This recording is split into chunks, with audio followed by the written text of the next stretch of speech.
So today we're here with Greg Sage of Select Aquatics here in his basement fish room.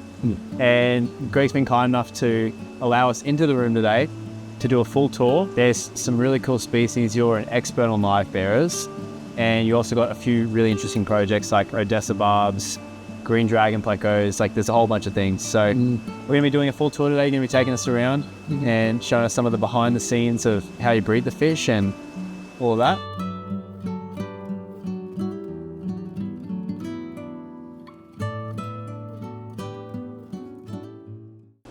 So you said you called this the alcove? I do. When I first started Select Aquatics 15 years ago, this portion of the basement has always been at least 2 degrees cooler than the rest of the basement. Yeah. So the things of highest conservation issues, a lot of the Scyphias and crocodons that I used to keep, I would keep them back here. And so this is still pretty much the dominant area for the goodeids. And so a lot of the goodeids here are kept here because they do best in this area. Well, these are really cool. Those are the Nicus. And these tanks are set up so that all the tanks drain into one another, and then they are all filtered at a sump down here, and the same goes for the other side. Like so their sump tank is here. So in this case, all of these tanks drain into one another, and then they all come down here, and then all of these tanks drain into one another, and they all come through here. And then every tank also has their own filtration. The water changes that I'll do here, I'll usually do these 2-3 days a week. Yep. And I don't need to do them every day. But the fish then feel that they're in a much larger body of water because of the constant circulation. Is that why you keep them in a sump as well, just so they feel like that? Right. So each of these fish feels like they're in a 300-gallon tank of water rather than being in a bunch of 20s. Yeah. Or 29s, depending on what they're in. But the fish love it. Their reproduction in these racks is just great. These siphons that I came up with a few years ago are constantly being revised, and I usually get 8 to 15 days out of each one, so I'm constantly restarting these siphons. So these it's siphons in? Yes, everything is siphons on down, back to there, and then it's pumped back up again. Okay, yeah. So so I'm always wrestling with that. And these are more of the Iliodon furcidans. Yeah, these are so cool. So these are all live bearers, which means they give birth to live babies. They do, and the gestation period on these goodeids are the only viviparous fish, so they breed like mammals. They don't breed like other live bearers. So they have internal fertilization, which other live bearers have, but the mother has the equivalent of an umbilical cord that she nurses the young with, which is called a trophotania. And the young are born with the trophotania hanging off of them, and it falls off after about 36 hours.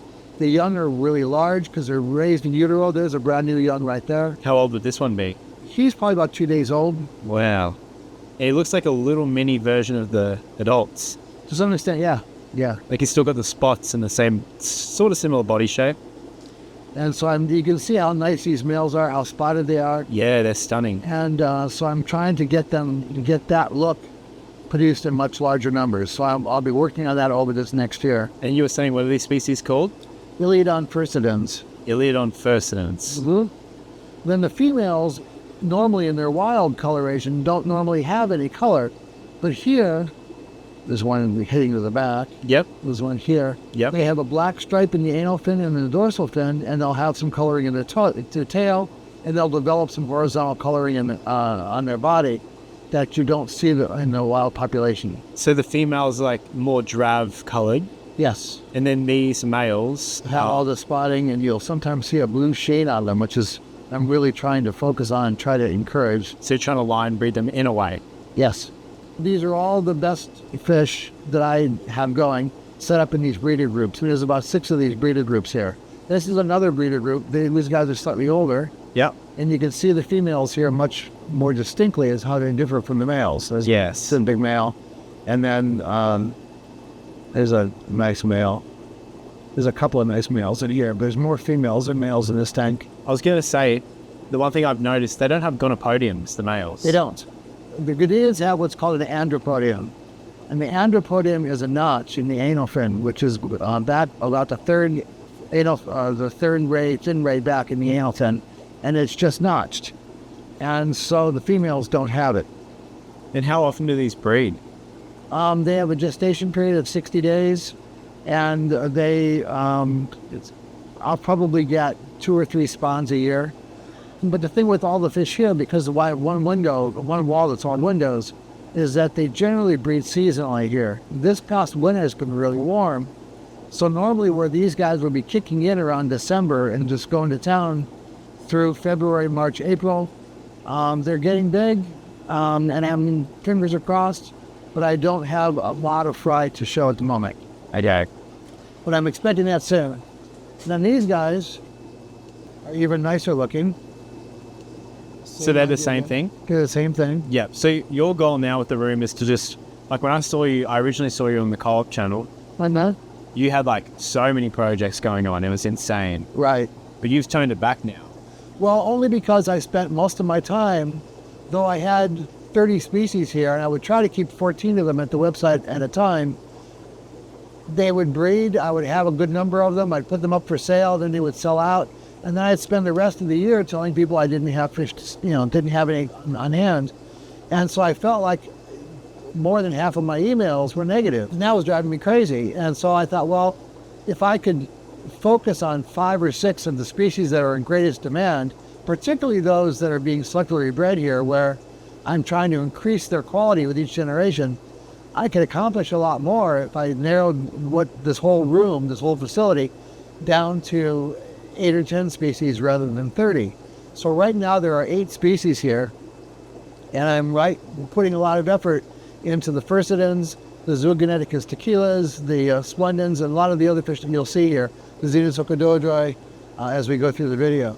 Cool. These guys here are the young for the zoogoneticus tequilas. These ones. So these, when you purchase them as 2 young pairs, I will usually pull them from here. You know the thing, this might sound really silly, but the reason I like these little Livebearers, especially these ones here, is that they look like a mini version of a massive fish.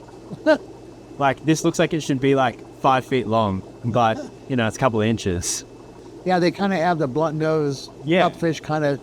In that wild look, which I really do like. So what did you say these were called? Tequila. These are zoogoneticus tequila, and we have a lot more tanks of these here. Are they Mexican fish? They are, and you'll see more of the adults across the room. Yeah, so they just take a while to get like their true beautiful colors. But obviously the males. And this particular fish, a lot of people were buying these at shows and conventions, buying big, you'll see some across the room, big black fish with bright yellow stripes in the tails for the males, and they just look spectacular. They get them home, and they couldn't breed them. And they developed a reputation for being difficult to breed, and they're not difficult to breed.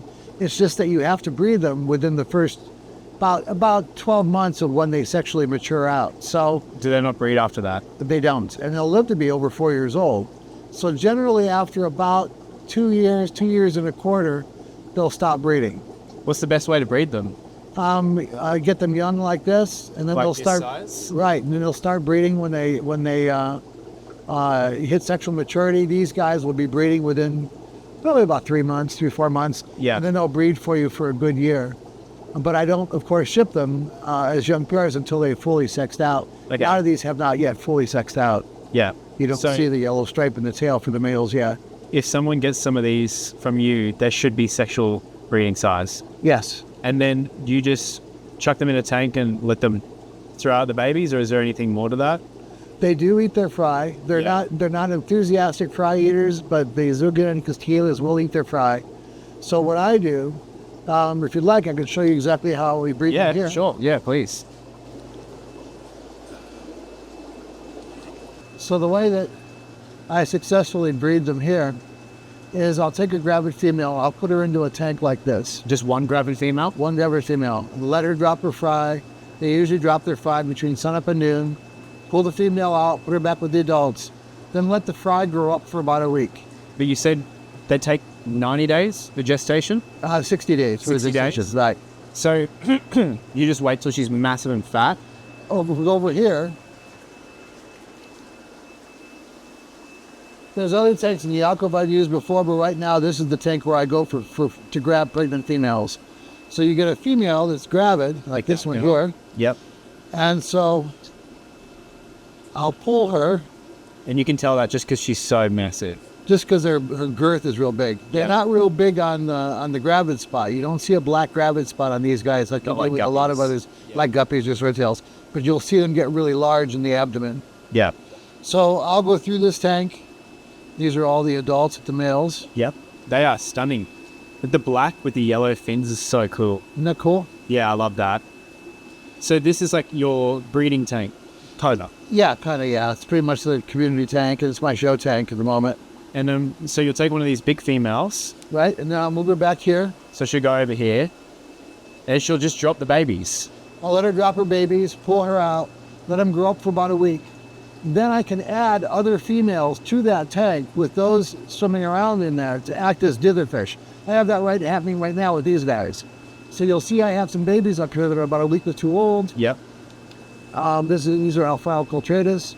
But then I'll put gravid females in like that. And then when she has her babies, they'll be too big for these guys to be interested in bothering them, and they'll be too. This will be deterred by the others in the tank already. Yeah. And she won't bother the new fry. And also with the Alfaros, I divide the tank in two halves with the filters at the halfway point with plants in the back. So when she does have her fry, they all zip to the back and hide in the plants. And the females, the adult females, for some reason, because I feed the tanks from the front, always stay up pregnant near the front. So my saving the fry is usually pretty good with Alfaros with this kind of a tank setup. And then here, for instance, this tank is just filling up with fry because I take gravid females, put them in here. She drops her fry, they mix in with all these other young. She doesn't eat them, and then I pull her out. So right now, I don't know if there's any adult females still left in there, but the tank, as you can see, is full of fry. And what are these shrimp to, just because people are going to ask? Those are neocaridina shrimp that were allowed to revert to their wild form back So that's in early 2000. That's a wild neo shrimp there. Yeah. I reckon they're quite cool. They are. They can take really clean. They're great algae eaters. Their Do you sell follicles all get out. Yes. The problem with them is that they don't ship well longer than overnight, so they have to be shipped overnight. So they're best to put them in a box with some fish Okay. rather than shipping them by themselves. It's cool you just let them revert. But these used to be blue shrimp. They used to be called Taiwanese grass shrimp. So I obtained them in about 2001. So I think the blue shrimp is a Davidi, Neocaridina Davidi. There is a blue Davidi, right? Yeah. But this was a blue neocardina, Okay. Yeah, cool. which is a line morph that may no longer exist. Yeah. Clear now. And that's like, here's another example. It's full of fry, no more females left. Yep. And then, so these are all for tequilas.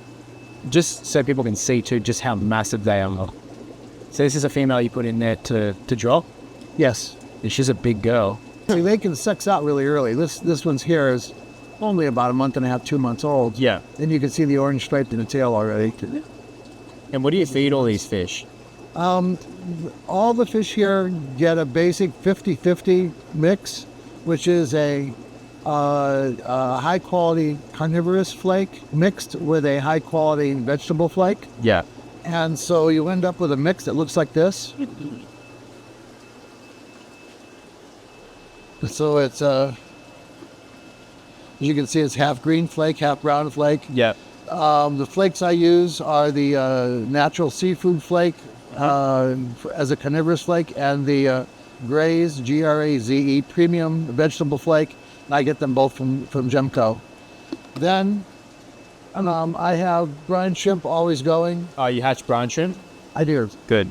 But then I freeze them in ice cube trays. Really? Yeah, I don't feed them live. And then the ice cube trays means that I always have brine shrimp available for everybody. So a lot of the fish here get brine shrimp every day. You want to show us that? Yeah. I love seeing people's fish room freezers. There you go. For sure. But yeah, so you just, and all of these. So even you find, that's pretty cool. So you find even that the like little babies that you have trouble getting to eat at the start, they just eat that straight away? Depends. If they're egg layers, they may be too small for brine shrimp. What do they eat in that case? So in that case,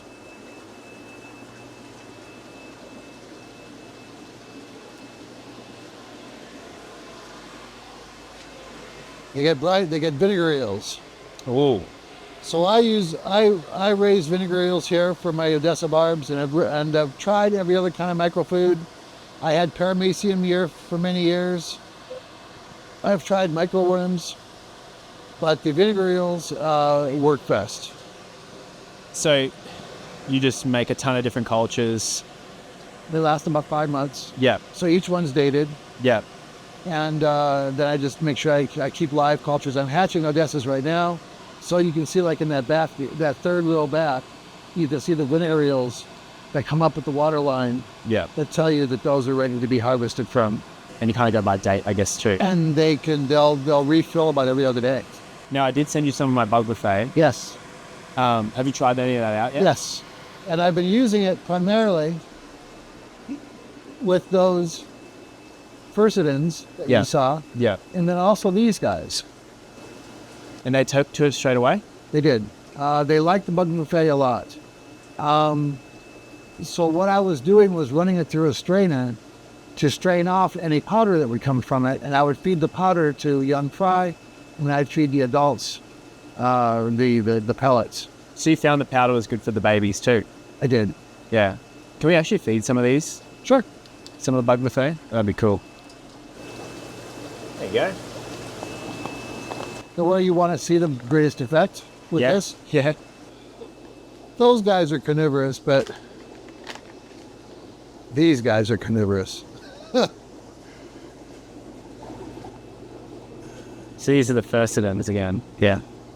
These guys really like it. Awesome. Look at that.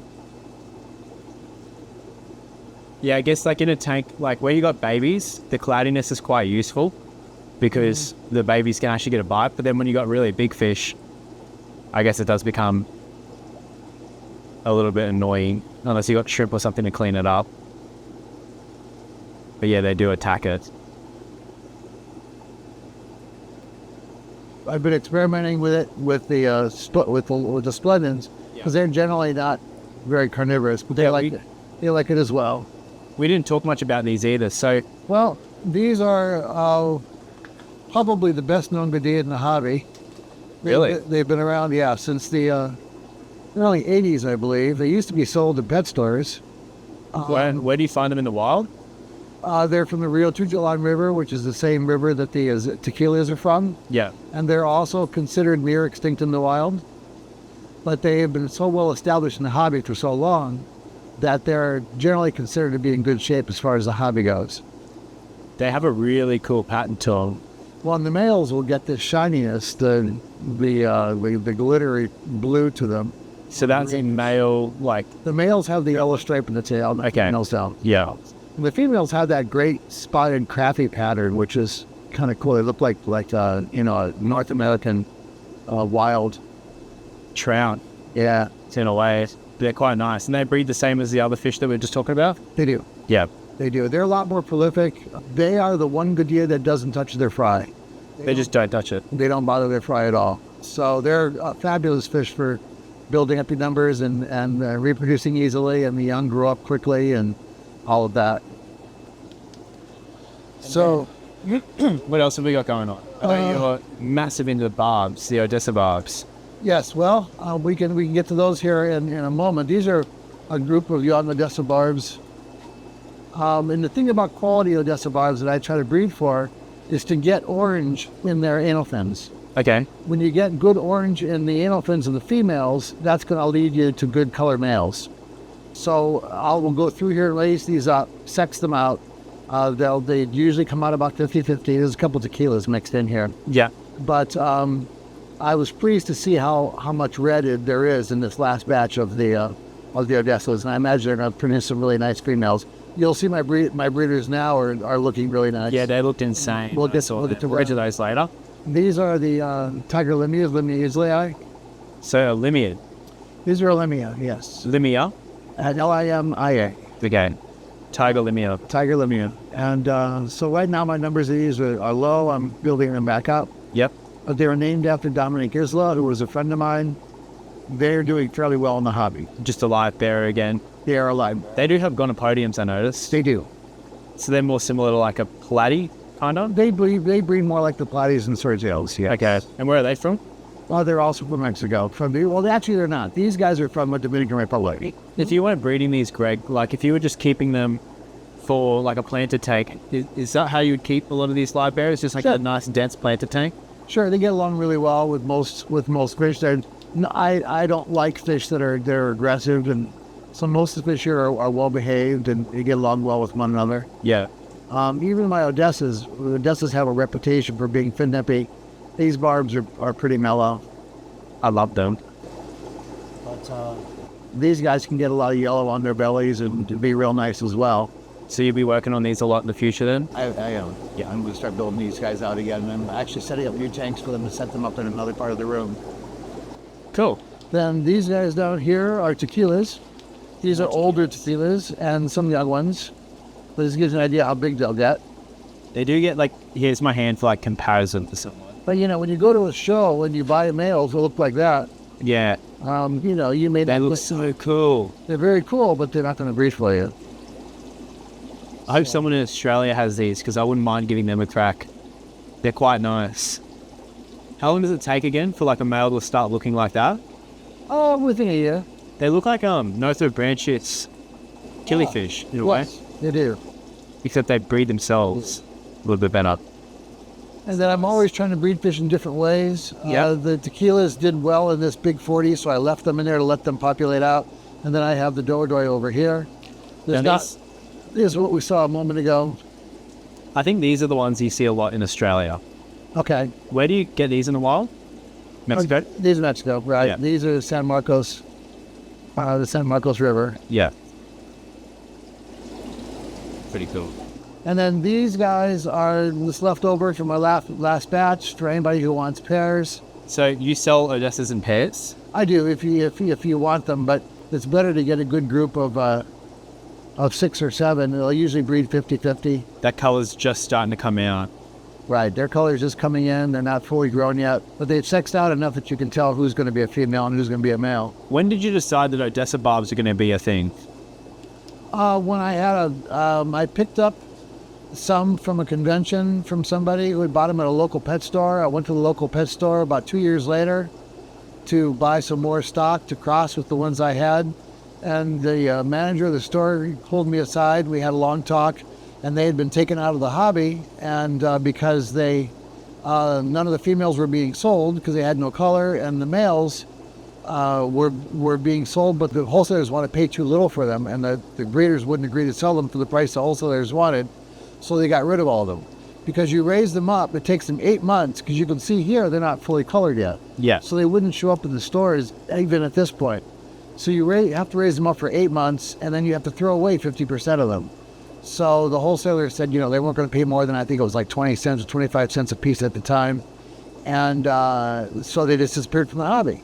And they're quite tricky to breed too.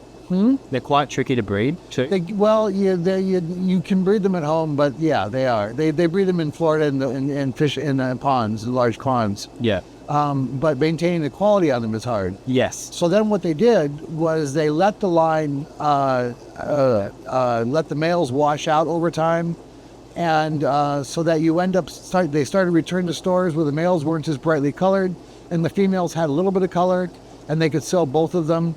And so that's how they got reintroduced to the hobby. So the quality that I have here is long gone. They don't have that anymore.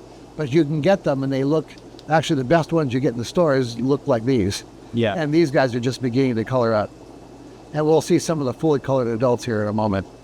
Yeah, they're nice. The fully colored adults are just like... Yeah, they're real nice. They take your breath away. Should we go look at them? Sure. Oh. They take your breath away. More baby Odessas. Oh, these are more baby Odessas. Yeah, when you order them at the 2 to 4 month old size, this is the tank I usually ship them from. Here's the one that's starting to develop a red stripe. It's going to be a male. Yeah. Well, how old are they when you ship them? 2 to 4 months. 2 to 4 months. And these guys are right at the upper end of that. So it'll take like a customer a little while to get them to the color we're going to see. Yeah. Yeah. Yeah. About 8 months before they're fully colored out. So these are the breeding tank? These are the adult males. Wow. They are nice. So do you breed them in here, Greg? I breed them in the tank right above you. No, in the tank above.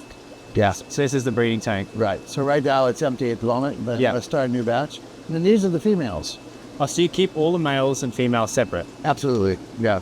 And you can see by the red anal fins on these females, these are handpicked, and these are the females I've been using. You can see how dark their color is. So what's the method then for breeding them? How do you like take these fish and these females and make a ton of babies? I prep the water with duckweed from the room first with infusoria to develop infusoria. Then I use the method where I put in a divider. I'll show you. Yeah. So this is my Odessa divider. Those sponge filters will come out. Yep. The divider sits in the tank at about this depth. Yep. And then the water level's kept here or lower. The infusoria is developed up here, water levels brought up to here, and then they're put together, left together for 36 hours. Well, you keep it really, really shallow? Yeah, because the young, if you have it any deeper, it will damage the air bladders being developed. And so, for instance, if I were to fill this tank all the way up and then breed them with the divider, which I've done, half to 3/4 of the batch will have their air bladders destroyed, and you'll end up with belly sliders. So you'll end up with all these babies in the bottom that can't get up into the air column. So you start them off, and you just gradually raise your water level as they grow out. So they just have like maybe an inch and a half to breed? When I breed them with about 1.5 inches above the divider. Okay. There's about 1 inch below it. And then then I take the adults out, and then I take the divider out. That's left to be about this deep. And then they're fed 3 times a day, and the water is changed 50% after every feeding. And they eat infusoria for the first feeding? For the first week. Okay. And they're fed the infusoria that I provide with the duckweed, and then the vinegar eels 3 times a day. I have found that microworms clouds the water. I have found that the paramecium works great. And many people use paramecium, and some people say to me, why do you use vinegar eels when they're so dirty? Because vinegar eels can cloud the water. It also adds a malm that develops on the plants and can really foul the tank up. The reason I use vinegar eels and not paramecium, and I've used both, is because when you put paramecium into the tank with the fry, you don't see much reaction. They do eat the paramecium over time, but you just don't see much reaction from them. You put the vinegar eels in the water, they all come out from everywhere and they attack the vinegar eels. They eat with such enthusiasm when you put the vinegar eels in, when compared to other types of microfoods. That's why I stuck with the vinegar eels. But the vinegar eels are a pain in the butt, because if you're not careful about the water changes or you add too much, which is what happened to me yesterday, which is why I had a batch that I was going to show you today, but they're not here now. So I lose about 1 out of every 3 batches, because the balance between your water quality, the amount of food going in, the growth of the young. I had nearly 1,000 fry going, and in a tank of this size, those variables get to be where you can occasionally, things get out of whack with one another and you lose the batch. That's what happened to me. So like these adult males here, how often can you breed your females with them? Well, I feed them, I beef them up with brine shrimp for about a week to 2 weeks before they're spawned. Yep. And then I pull them all out, and I pick the best, biggest females, and I pick the best, nicest looking males. And each time that I breed, if I run another batch a week or 2 weeks later, then they're going to be different females and possibly different males. And when you select these males, what are you selecting for? Right now, I'm selecting for the green spangly tint on their tops on the tops of their backs. Yeah. Which you can see with a flashlight. So what you do is you take a big net and you scoop them all up into a net. Okay. Then you stand right over them with a flashlight, and then you can look at them closely and see the most amount of green reflection. And I also look for jet black color, and I look for bright red color. Okay. And how many years have you done these for? I've been breeding these guys since about 2010. Jeez. So it's already nearly 14 years. So 14 years. Yeah, I breed them probably 2 to 3 times a year. Sweet. Yeah, it's a hoot. Yeah, they're fun. I'm going to get into more of these egg-laying fish when I get home, I think. And another thing you're really good at is the green dragon plecos. Yes. And then the green dragons, I have young growing out. Yep. Let's see. Most of the young are here. Sorry. There are some really nice ones in. You can see the green color in them. These are fairly small. And you're feeding them green beans? They eat green beans and Cichlid Extreme mini pellet, the Peewee mini pellets. Yep. So you were saying in the car is that when you breed green dragons, they don't breed 100% true. Right. So these guys that you're looking at right now have already been sorted for poor color and I believe short fins. I think I pulled all the short fins out of this tank. And so now as they grow up, the issue is keeping an eye on any that are too dark. Yeah. Or any that are too light, or any where the finnage doesn't grow up properly. These guys are older. Yep. There's not many in here. There's only about There's like a nice one up. 10 or 12 in here. That's like a good one there. Yeah. Would you say? That one's pretty nice. Yeah, that's a good one. Yeah. So that's what your end goal is. Well, that's kind of what I'm looking for. Yeah. That's a better one. That one's a better one. You're looking for that green color. You're looking for the really long tail. Yep. And then these guys here are Uncold? coming up. I think I pulled the short. No, these are unsorted because I can see that I have short fins still in here. So do you sell green dragon short fins? I do. Yeah. I'll show you them in a moment. So so these are unsorted though. So you got to go. these are somewhat unsorted. So you might see a couple in here that are a bad color. Yep. And you can there's some good green color right there. Yeah. And that's a short fin. And what people don't realize is that a lot of times the color is better on the short fins than the long fins. Yeah, and the long fins seem to be a little bit sensitive for me. They are. They're a little bit more sensitive and Yeah. And you also keep all your breeding tanks with snails? snails are everywhere. Yeah. I guess they help keep the tanks clean and... They do. And also, if snails are dying, there's something wrong with the tank. They're a good canary. Yeah. So then, here's my tank of short fins. This one? Yes. And you were saying a ridiculous number of... How many pounds of green beans do you go through? About 180 pounds a month. That's insane. I can't believe that. Well, I can believe it, but that's a lot of green beans. Where do you buy them? I have a contract now as a business with a restaurant depot supply place in Denver. Do they know what you use them for?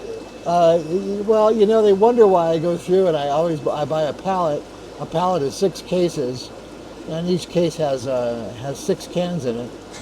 And they wonder why. Like I'll buy a case or a pallet or sometimes 2 pallets, and they just kind of shake their head. And every once in a while, someone will ask me why, and I tell them, and they regret why they asked, and then move on. And next door, what are these?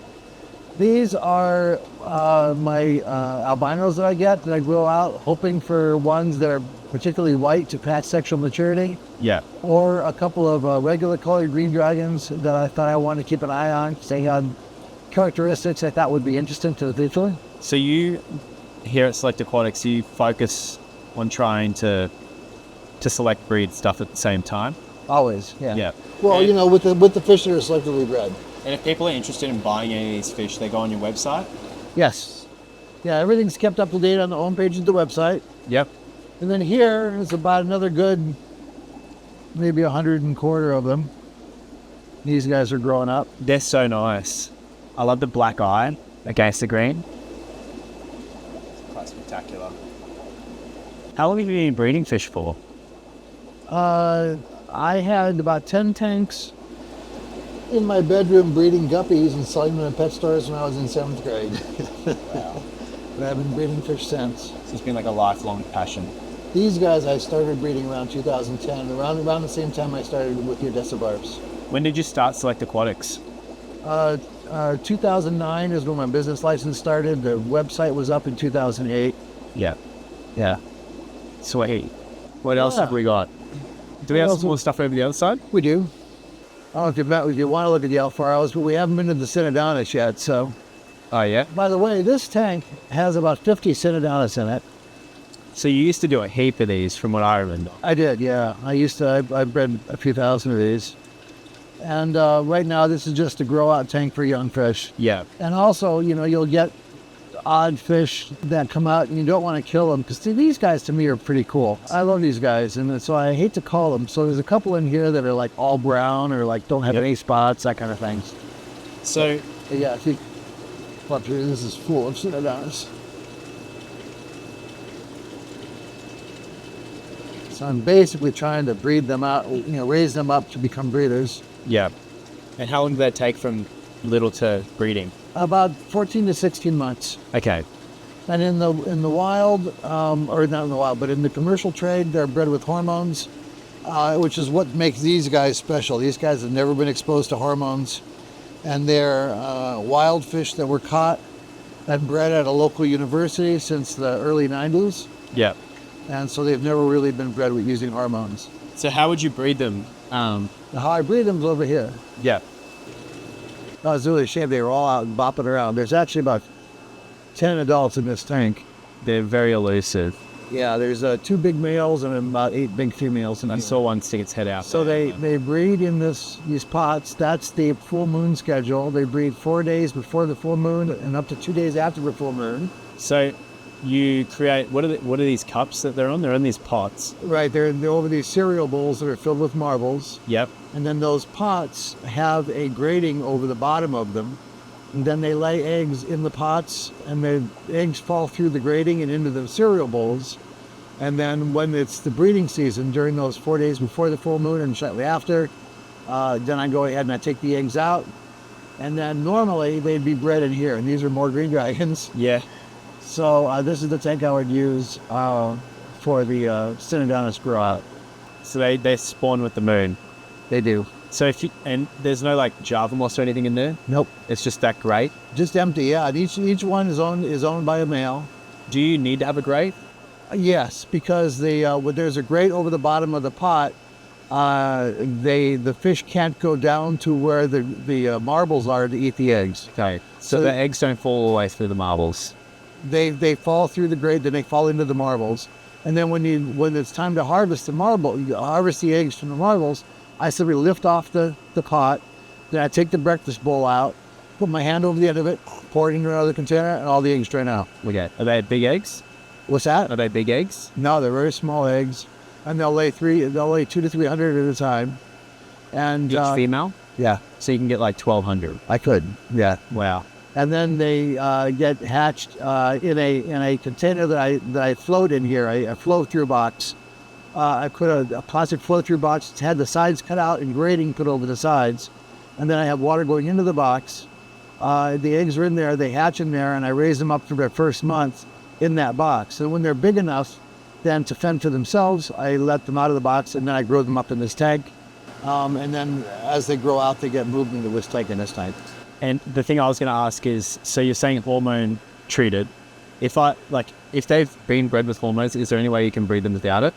Sure, you can try all you want. Yeah. It just comes down to when you see eggs fall. And usually, for me, they only fall. I stopped pulling the females. I used to separate the males and females and put them together a week before the full moon. And then in 1 month, I just said, I'll put them together and I'll watch every day. And I've done this many months now. And they only breed from 4 days before the full moon and 2 days after. So they breed for 6 days? About a 6-day period. Okay. Every once in a while, you'll get them to breed at the 180 point. But that's only happened to me 3 or 4 times. So just try, so when I get back to Brisbane and I grow some of these out, just try to time it with the full moon. So do you just keep them all in here all the time, but you just check the eggs 4 days, or is it 4 days? Before the full moon and 2 days after. And do you check every day for the eggs? During those periods, Yeah. I check twice a day. Okay. Because my water's really soft. Yeah. So because of that, they fungus up very quickly. Okay. So when I do get eggs, I want to make sure that they don't sit in this water for very long. So I check in the mornings and I check at night. Okay. When I get eggs, I take this off system, and then I put methylene blue in this tank. That's what this is all about. Yeah, yeah. And then I hatch the eggs here. Then they'll raise up. A big part of the problem for me is if I didn't catch the eggs within 4 to 5 hours or so, they'll fungus up and then they don't hatch. But yeah, for you, since you haven't bred them before and it's your first time, I would separate the sexes. and then feed the females real heavy. That'll really give you good odds that they'll drop a spawn when you put them together before the full moon. Okay, put them together maybe 5 days before the full moon. Or even a week. A week before that? Okay. Yeah. Yeah. And there are some people on the internet that'll say that their fish breed for them after a big storm. That's possible. You know, after a drop in barometric pressure. Some say that there's an equivalency with the full moon pattern. I couldn't say, but I do know that for me, I leave them together, and the only time they breed is during that 6-day window. Interesting. Yeah. And then you've got some more tanks. Are these all grow outs coming over here this way? These tanks are, like, for instance, this is an interesting tank. This is a first instance tank that I'm trying to get fry from. This is the one tank I've got where fry are being produced really well. So this group is producing fry. Yeah. And I'm just going to go with it, feed them, take good care of them. And they're not these are the ones that aren't bad fry eaters? Right. These aren't those. These also don't eat their fry. Oh, these are different. These are different. The Mica splendens are the ones that don't touch their fry no matter what. Are these the trout goodeids? These are the trout goodeids, and their young are just too big, and they, as a rule, they don't eat their fry. Are you still like breeding these too? I am, and so of these young that you see here, only about half will be sold. The rest, because what I want to do is get fish that look like those that we saw in the other room. Yeah. These are more of the zines of the dilodroids. Yeah. That we're trying to build out numbers for and get them going. These are more of the furcidans. Yep. These are more of the dilodroid, another breeding group. These are all breeding groups. This is another breeding group of the furcidans.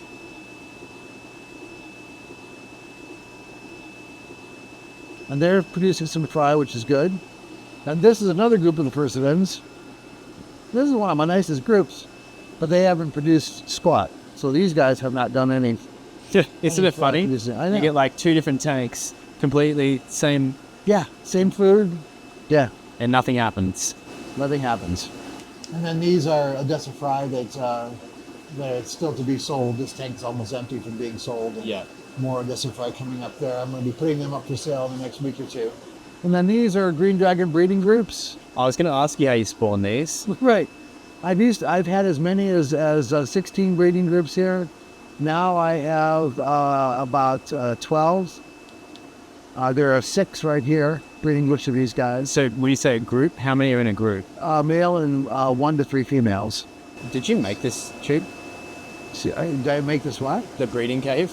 Yes, this is one of the earlier prototypes of the Gen 2 pleco caves that I used to sell. So you actually like a big fat cave? Well, no, that's a cave that the plecos like. It's not the cave that I've ever sold. Here's one of my pleco, my Gen 2 caves. Here's some more of my Gen 2 caves down there. Oh, okay, yeah, that's a better one. So I sold those for years, and they were made so that the fish are attracted to them. Yeah. And the males will take over ownership of one of these guys within 48 hours. So why the bigger cave? Because normally you see a bristlenose and it'll go like in a small tunnel. Yeah, well, so a lot of people, it's because I bought some of these bigger caves from all over, from different people who are making them. And since I had so many green dragons here, I took notes each day on what the plecos preferred, what they wanted, what they liked. Yep. I found out that the interior color of the pleco cave matters a lot. The fish won't go into the cave if they can't see the back of it.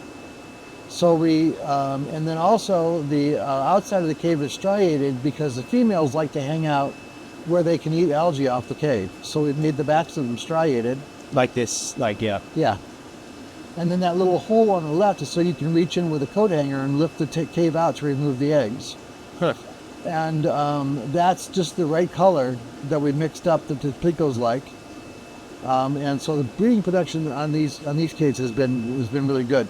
My manufacturer for the caves went out of business during the pandemic, and I haven't yet found another ceramics manufacturer willing to make them. But when I do find another one, I will start cranking them out again. And then, so it's like a male, 3 females in here. Mm-hmm. And how often do you get spawns?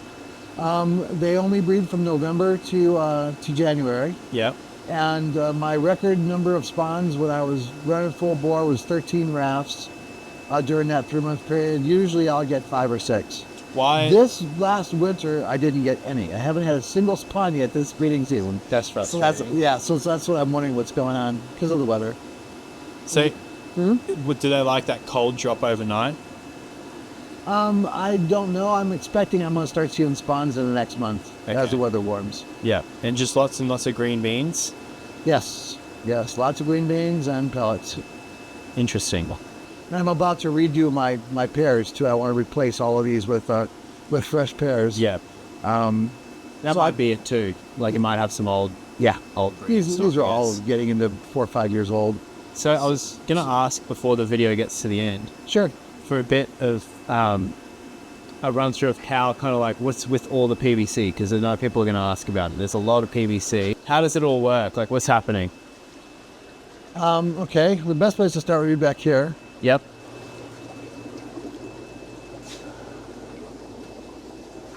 So I have 2 controllers that are running 6 zones. Wow. Those are the valves for all of the zones out to the different rooms. There's 2 zones in this alcove, 4 zones in the other room. And I run the water changes when I'm here. I don't run the water changes anymore when I'm not here. But it's all automatic. It's all automatic. When I was first setting this up, the room is, I had more tanks. And so, for instance, you find out that when you're running automatic water change, for instance, you have a 10-gallon tank, and it takes a water to do a 10% change might take you 5 minutes. But if you have a 100-gallon tank, a 10% change might take you 20 minutes or 30 minutes because you're running a little thin layer of water and there's more water in the tank. So it works out that you have to do all your water changes for each size tank separately, right? So when I was setting up the zones, I said, okay, great. All the 10 gallons will be for 10 minutes or 5 minutes. All the 29 gallons will be for 12 minutes. All of this, that, or the other. And so, but then I realized I had the tanks all over the room. They were placing in very different places. So it's like, okay, I can rearrange the whole room, put all the 10s in one place, put all the 29s in one place. But I didn't. I thought, well, screw it. I'll leave it like it is, and I'll just run PVC so that when I'm running the 10-gallon tanks, the change goes to all the 10-gallon tanks in the room wherever it's located. And the same goes for the 29s or whatever else it is. That seemed great in my head. And then I started making it, and the result is you end up, it looks like this. Oh my gosh. Oh, this is nothing. You can go ahead and go first since you're carrying the camera. Holy moly. What? That's crazy. So this is the 4 lines you see below are all listed as to what zone they are. Wait, which lines? These lines you'll see it says some zone 4, some zone 2. Okay, this is where the water comes in? Right. And that's just water going in, it's going out to somewhere in the fish room. And there's 4 of those. Yep. Jeez.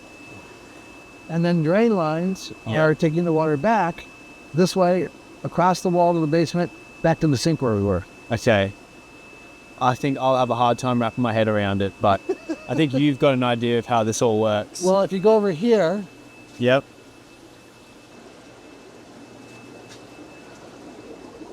By the way, this is the drain line for that back wall that hasn't been reinstalled yet. Okay. From when the windows were reinstalled. But all the drain lines that we just saw are coming in from here. Okay, and the water goes... So they went across the back wall, then coming through here, then it drains in here, and there's the main line that's draining. And it just goes out to the street? Or yeah, out in the city, yeah. Nice. Well, thank you very much for letting us tour. This has been insane. I can't believe how you run the seat. It's so cool. And it's been a dream of mine to come here. So to see it all in person is really, really cool. If you're interested in any of the fish I have here, check the homepage, see what's available. And if you have information or you want information or whatever, email me at selectaquatics@gmail.com. And please, guys, don't complain about the prices of shipping. It's insane. I really want everyone just to know that I've seen this in person. These are really good quality fish. I completely back up Greg and his abilities. So this shipping's worth it. You're going to get quality. You're going to get taken care of. He was telling me stories of like, you're emailing customers 3 years after you've sold fish, which is like, I don't do that. So please support Greg. Buy some fish. He does a ton of work in here. And, so I have the Odessas being put up soon. They're available now. My Tequilas. We get the video edited too. So just Tequilas are available now. Tower Eye are available now. But Cool. All right. I'll see you guys later. Thank you.